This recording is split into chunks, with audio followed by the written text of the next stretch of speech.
Olá, bom dia, seja bem-vindo a mais uma escola dominical em casa da Igreja Metodista Central em Nova Iguaçu. Tudo bem com você? Como é que você tá? Como é que passou a semana? Espero que tenha tido uma semana abençoada no nome de Jesus. Amém? Nós vamos ter mais uma classe de adultos, uma aula da classe de adultos, baseada na revista Legados de Fé Antigo Testamento. E hoje nós vamos falar sobre Esdras, em busca da vontade divina. Esse é o tema da nossa aula. E ela vai estar baseada no livro de Esdras, no capítulo 7. Eu vou ler o capítulo 7, ele é um pouquinho, vamos dizer assim, ele é grandinho, mas é um capítulo que a gente precisa dar uma lida nele todo, porque para a gente entender quem é Esdras e qual a importância dele. Amém? Vamos orar para a gente poder começar? Pai, nós queremos mais uma vez te pedir que o Senhor entre com tua providência sobre nossas vidas. Que o Senhor derrame o seu amor, a sua graça, a sua misericórdia sobre todos nós, todos os dias. Como diz a tua palavra, as tuas misericórdias se renovam a cada manhã. Que, com a certeza de que elas se renovam, que nós possamos ter um domingo abençoado, ter uma semana abençoada e ter o derramar do Espírito sobre nós, para que nossas mentes e nossos corações sejam cativos a Ti, Pai. Muito obrigada, Senhor, pelo estudo da Tua palavra. No nome de Jesus, amém. Amém? Bem, vou ler o texto de Esdras. Lembrando, nosso tema hoje é Esdras. Nós vamos falar sobre Esdras. E Esdras era um sacerdote e um escriba. Ele era um doutor da lei e ele era da família de Arão. Então a gente vai ler aqui na leitura do texto, lendo o texto. Ao ler o texto a gente vai perceber a família, era um hábito do judeu dizer a sua linhagem, ou seja, de que família você pertencia, e aí o texto está dizendo que Esdras era da família de Arão, o irmão de Moisés, para dar legitimidade ao trabalho que ele faz, tá? Então a gente está aqui no livro de Esdras, lembrando que Esdras estava no final do exílio da Babilônia, e ele e Neemias foram responsáveis, um pela reconstrução dos muros e ele pela reconstrução do templo. Mas a gente vai ver isso no texto, tá? Vamos ler? O texto de Esdras no capítulo 7. Diz assim o livro de Esdras no capítulo 7.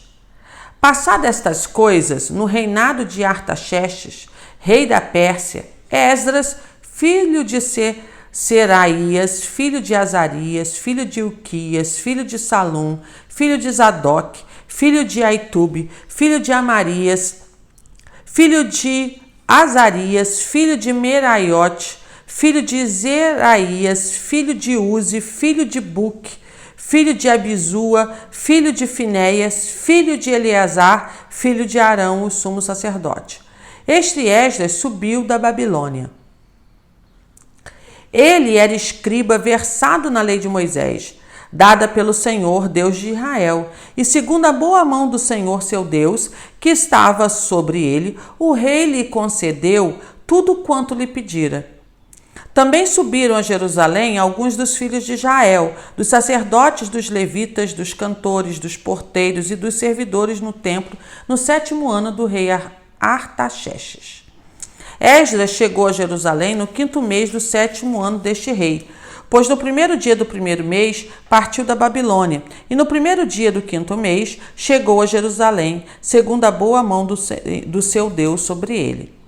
Porque Esdras tinha disposto o coração para buscar a lei do Senhor, para a cumprir e para ensinar em Israel os seus estatutos e os seus juízos.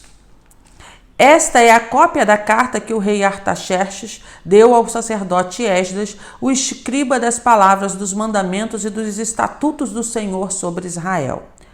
Artaxerxes, rei dos reis, ao sacerdote Esdras, escriba da lei do Deus do céu, paz perfeita. Por mim se decreta que no meu reino todo aquele do povo de Israel e dos seus sacerdotes e levitas que quiser ir contigo a Jerusalém, vá.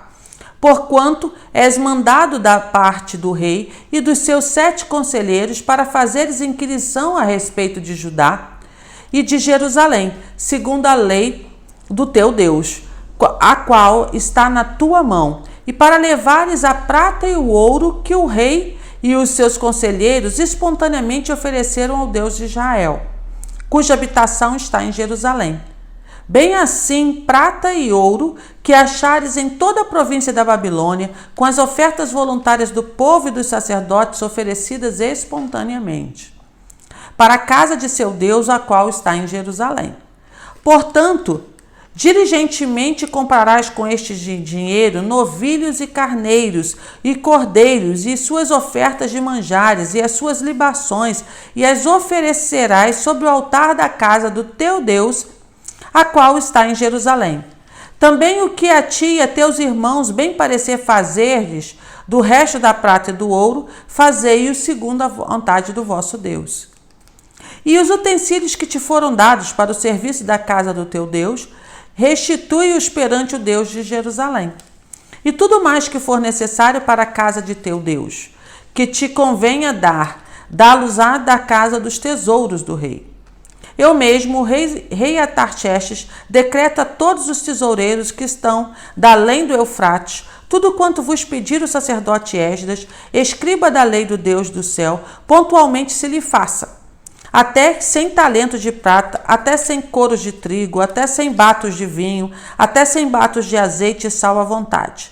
Tudo quanto se ordenar segundo o mandado do Deus do céu, exatamente faça a casa do Deus do céu. Pois para que haveria grande ira sobre o reino do rei e de seus filhos? Também vos fazemos saber acerca de todos os sacerdotes e levitas, cantores, porteiros, de todos os que servem nesta casa de Deus, que não será lícito impor-lhes nem direitos, nem impostos, nem pedágios. Tu, Esdras, segundo a sabedoria do teu Deus que possuis, nomeia magistrados e juízes que julguem a todo o povo que está da além do Eufrates, a todos que sabem as leis do teu Deus e ao que não as sabes, que lhes façam saber. Todo aquele que não observar a lei do teu Deus e a lei do rei será condenado ou à morte, ou ao desterro, ou à confiscação de bens, ou à prisão. Bendito seja o Senhor, Deus de nossos pais, que deste modo moveu o coração do rei para ornar a casa do Senhor, a qual está em Jerusalém, e que estendeu para mim a sua misericórdia perante o rei, os seus conselheiros e todos os seus príncipes poderosos. Assim me animei, segundo a boa mão do Senhor, meu Deus, sobre mim, e ajuntei de Israel alguns chefes para subirem comigo. Amém? Entendeu o texto? Então, vamos entender um pouquinho desse contexto. Esdras era um escriba e ele servia, ou seja, um escriba era aquele que sabia ler, que sabia escrever, que anotava as coisas e ele era versado na lei de Moisés. Então, ele era, mesmo estando na Babilônia, mesmo estando no exílio, ele continuou estudando a palavra de Deus. Então, Esdras era uma pessoa que ele tinha intimidade com a palavra, mas ele não só tinha intimidade com a palavra de Deus, ele tinha intimidade com Deus. Quando você pega lá os versículos 27 e 28, finalzinho do capítulo, ele faz uma oração de ação de graças a Deus, dizendo assim: Deus, muito obrigado, porque fostes tu que movestes o coração do rei para me dar tudo para reconstruir o templo. Então lembra que eu falei, Esdras ficou com a reconstrução do templo e Neemias com a reconstrução dos muros. Era um trabalho feito pelos dois. E qual era o objetivo? O objetivo era que você, de novo, você tivesse a Jerusalém, o Judá, né, o reino do sul. Se você tivesse esse reino restituído, o lugar, não o reino com o rei, porque o rei continuava sendo Artaxerxes, mas aquela província voltasse a ser uma província onde os judeus moravam. Por que disso, historicamente falando? Vamos sair um pouquinho da Bíblia. Se você olhar lá no mapa, né, Israel está muito próximo do Egito, e o Egito estava se preparando para invadir a Babilônia, o reino de Artaxerxes, através de Israel. Então, a ideia de Artaxerxes era: fortaleça o lugar ali, as pessoas vão morar ali, eles continuam debaixo da minha obediência, e aí, quando eu precisar, eles vão defender aquela região. Historicamente, o liberar Esdras, liberar os sacerdotes, liberar a quem quiser voltar para Jerusalém, era uma forma de povoar aquele território que foi esvaziado com o exílio da Babilônia, que só ficaram lá, não foram, os que não foram, né? Até vou pegar o ano aqui, 587 antes de Cristo, eles ficaram só naquela região, na região de Israel, só ficaram os doentes, as crianças e os idosos. O restante todo foi levado para o exílio. Então era um lugar enfraquecido. E a gente tem que entender que nós estamos falando de Jerusalém. Se você lembra um pouquinho, Israel era um todo. No reino de Davi, de Salomão, você tinha um reino completo. No reino do filho de Salomão, Israel foi dividido. Houve uma divisão entre o reino do norte e o reino do sul. O reino do norte, a capital era Samaria. E o reino do sul, a capital, Jerusalém. E essa divisão enfraqueceu Israel, óbvio, passou a ter 2 reis, e o reino do norte foi invadido pela Babilônia em 700, se não me engano, 722 a.C. E ele foi destruído primeiro, o reino do norte, a parte do norte, a parte de cima de Israel. E a parte de baixo de Israel, o reino do sul, sucumbiu quase 200 anos depois, né? E sucumbiu, quase 200 não, 200 anos depois, 200 e poucos anos depois, sucumbiu com a invasão de Nabucodonosor. E aí as pessoas foram levadas. Então vamos lembrar de Israel. Como é que estava Israel na época de Esdras? No Neemias capítulo 1 fala melhor até disso, né? Que Neemias pede para que as pessoas deem notícias de Jerusalém. Eles dizem assim, ó, Jerusalém está destruído, o templo está destruído, as muralhas são destruídas, tudo está destruído. E Neemias coloca a cabeça no chão, começa a chorar, né, e pedindo a Deus misericórdia. Tá? Então, a gente está nesse contexto histórico. Jerusalém destruída, a capital destruída, o templo destruído, os utensílios do templo foram levados para a Babilônia. E se vocês lembram do episódio do dedo, né, que escreve na parede, foi quando o rei, esqueci agora, o neto de Nabucodonosor, pega os utensílios do templo e faz uma festa, uma orgia, usando os utensílios do templo de Jerusalém. E aí Deus escreve na parede, Daniel tem que traduzir. Mas isso é outra história. Tá? Então, tudo, Jerusalém estava destruído. E aí Esdras foi levantado para a reconstrução do templo, como Neemias foi levantado para a reconstrução dos muros. E Esdras ele tinha, primeiro, a linhagem de Arão, então ele tinha a legitimidade para reconstruir o templo. Ele era um homem de oração e ele era um homem que fazia a vontade de Deus e conhecia a palavra de Deus. Então ele foi levantado para que ele pudesse restaurar o culto a Deus, que ele pudesse fazer com que as pessoas se voltassem para Deus, que as pessoas voltassem a cultuar Deus. Então vamos lembrar um pouquinho, vamos tentar olhar como é que estava Israel. Israel, os sacerdotes foram levados, então você não tinha sacerdote ali, se ficou algum, eram os idosos. Israel, as pessoas que ficaram para se proteger, começaram a fazer aliança com os povos em volta. Então, ao fazer alianças com os povos em volta, e esse foi um dos grandes motivos também de Deus ter deixado a invasão, continuou e se ampliou. Então as poucas que ficaram, começaram a cultuar outros deuses, se desviaram do culto do Deus Altíssimo. E Esdras foi chamado exatamente para restaurar isso. Então Esdras não foi só chamado para restaurar o templo, Esdras foi chamado para restaurar o culto a Deus, o culto verdadeiro ao Deus Altíssimo. E como é que ele fazia e como é que ele faria isso também? Pelo seu profundo conhecimento da palavra de Deus. Então Esdras tinha intimidade com Deus, Esdras estudava a palavra de Deus, Esdras era alguém considerado lá no reino de Artaxerxes, porque o rei não ia nomear alguém que ele não confiasse para esse trabalho. Então ele pega, entrega uma grande quantia de dinheiro, né, de ouro, de prata, para Esdras, para que Esdras possa fazer o caminho. E lembra, se você pegar, ele falou com o rei no primeiro dia do primeiro mês e chegou em Israel no primeiro dia do quinto mês. Ou seja, Esdras, desde o dia em que ele recebeu a carta do rei, ele demorou 4 meses para chegar em Israel. Lembrando que isso são 1.500 quilômetros de distância, tá?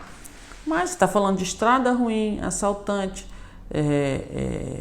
andar a pé ou andar no máximo a cavalo ou algum outro meio de transporte animal, tá? Então Esdras ele teve toda uma, vamos assim, toda uma estrutura que ele foi construindo até chegar a que o rei desse para ele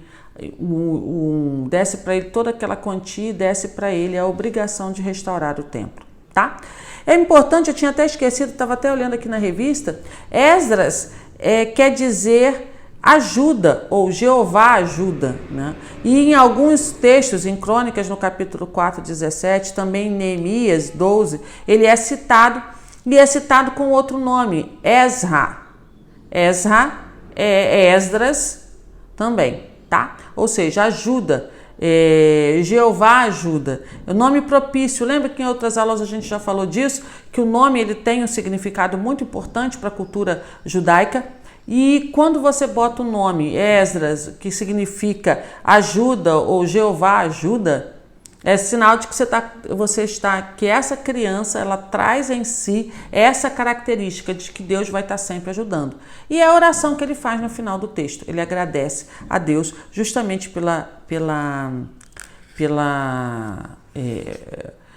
porque Deus o usa, porque Deus está com ele, porque Deus o utiliza. Ele fala assim: bendito seja o Senhor, Deus de nossos pais, que deste modo moveu o coração do rei para honrar a casa do Senhor, a qual está em Jerusalém. Então ele agradece, porque ele reconhece que Deus foi movido, que o coração de Deus foi movido para isso. Mas Esdras não seria chamado se ele não tivesse aqueles atributos que eu falei. Ele era um doutor da lei, ele tinha conhecimento da lei, ele era da linhagem de Arão e ele era alguém que o rei confiava para dar esse desígnio, né? O texto também não fala se Esdras exerceu a função de sacerdote, mas tudo indica que sim, que ele exerceu essa função. Mas a função principal de Esdras, que o rei manda, era ensinar a lei de Deus para que o povo não cometa erros, para que o povo continue sendo agraciado por Deus. Então a função de Esdras era pregar a palavra ou ensinar a palavra, mais do que pregar, ensinar a palavra. Ensinar a vontade de Deus, ensinar para o povo, para que ele se desvie do seu mau caminho, para que ele peça perdão e, ao pedir perdão, restaure a sua relação com Deus. Essa é a função de Esdras. Ele vai fazer isso mais nos outros capítulos. Quem tiver interesse de ler o texto, ele vai fazendo isso durante os capítulos seguintes, tá? O 7 era só para apresentar quem era Esdras, né? É importante também a gente lembrar que Esdras estava olhando, né, olhando para a sua população quando ele chega em Jerusalém, que ele vê o quanto o povo tinha se pervertido, o quanto o povo estava fora dos padrões de Deus. Esdras, ele começa a dizer assim: olha, você está em pecado, você está fazendo coisa errada. Ele começa a dizer: olha, a lei de Deus diz isso, você está fazendo isso, você não deveria estar cultuando outros deuses, você não deveria estar tendo um relacionamento íntimo, ter se casado com pessoas que não fossem judaicas. E aí ele começa a declarar a palavra, mas ele não começa a declarar a palavra porque ele quer que venha um castigo de Deus sobre essas pessoas. Não, ele começa a declarar a palavra para que as pessoas se arrependam e retornem para Deus. O objetivo é fazer com que as pessoas retornem a Deus, que as pessoas voltem para Deus. Então Esdras foi levantado na sua geração para que ele pudesse pregar a palavra, as pessoas reconhecessem que eram pecadoras e ao reconhecer que eram pecadoras, elas pudessem fazer a vontade de Deus. Então, Esdras foi um grande homem usado para restaurar a palavra de Deus em Jerusalém. E é interessante quando a gente fala, né, disso. A gente lembra também de Jesus, né? Quando Jesus veio, ele começou a pregar e ele pregava a lei. Ele pregava a lei. Ele disse: eu vim aqui cumprir a lei. Então ele veio trazer ao povo o resgate do que verdadeiramente a palavra de Deus significa e a salvação que essa palavra traz e a renovação de mente, de coração, de ambiente, de harmonia de lugar, de mudança de olhar, de perspectiva. Passa-se a ter esperança, passa-se a entender que Deus está no controle de todas as coisas, de que Deus vai fazer o melhor e principalmente de que Deus não vai se apartar deles, de perto deles, de cuidar deles. Então, essa é uma coisa muito importante que Esdras trouxe naquele tempo.